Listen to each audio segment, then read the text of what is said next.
Ces bâtiments criblés de balles et détruits par les bombardements incessants sont ceux de l'usine d'Azovstal à Mariupol, dans le sud-est de l'Ukraine. Ces images de propagande russe sont marquées d'un Z et du sigle MVD, celui du ministère de l'Intérieur. Accompagnées d'une musique épique, elles montrent la destruction plus que partielle de l'aciérie et l'acharnement au combat contre ce dernier bastion ukrainien. Mais alors, que se passe-t-il dans cette enclave de Mariupol ? Revenons un peu en arrière. Jeudi 24 février, la Russie passe à l'offensive et démarre son invasion de l'Ukraine. Dès lors, Mariupol, comme le reste du pays, est visé par de nombreux bombardements. En quelques jours, des zones résidentielles ou militaires et des infrastructures se retrouvent assiégées. Bombardées sans interruption, comme cet hôpital pour enfants le 9 mars 2022. Puis l'armée finit par rentrer dans la ville. Sans couloir humanitaire stable, les civils tentent de fuir ou de se réfugier dans l'usine Azovstal au bord de la mer d'Azov. Le reste de Mariupol est décimé. Au total, 20 000 personnes y ont perdu la vie, selon les autorités ukrainiennes. Jeudi 21 avril. Après 2 mois de guerre, Vladimir Poutine affirme la fin du travail de libération de Mariupol. Selon lui, ses forces ont pris le contrôle de la ville. Située entre les immeubles de Mariupol et les flots de la mer d'Azov, l'usine de métallurgie Azovstal est l'une des plus grandes d'Europe. 12 km² devenue dernier refuge de la ville.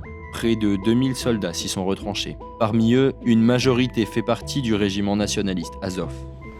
Selon le président Volodymyr Zelensky, on retrouve aux côtés de ces combattants environ 1 millier de civils. Femmes et enfants venus chercher de la sécurité dans cette usine, devenue forteresse de fortune.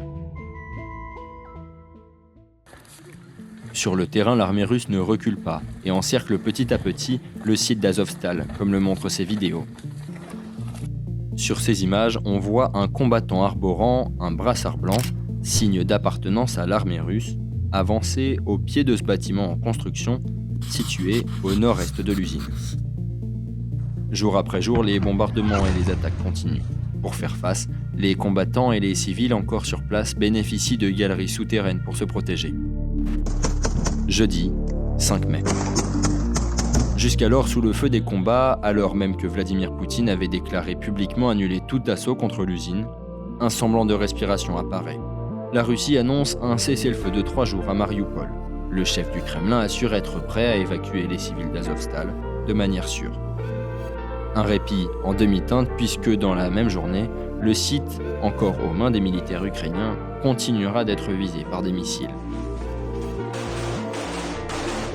Russes et Ukrainiens se rejettent la faute de briser ce cessez-le-feu. En parallèle, des civils parviennent à quitter la Syrie.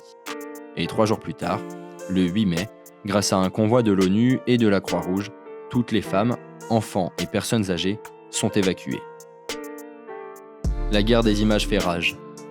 Sur Telegram, les membres du régiment Azov, encore au cœur de la Syrie, partagent des photos de blessés. Nous sommes en pleine insalubrité avec des plaies ouvertes attachées avec des résidus de pansements non stériles, sans médicaments ni même de nourriture. Nous exigeons l'évacuation d'urgence des militaires blessés vers les zones sous contrôle ukrainien. Lundi 16 mai. Les troupes russes passent à la vitesse supérieure. Sur cette vidéo publiée sur Twitter, on voit l'usine subir une pluie de bombes incendiaires.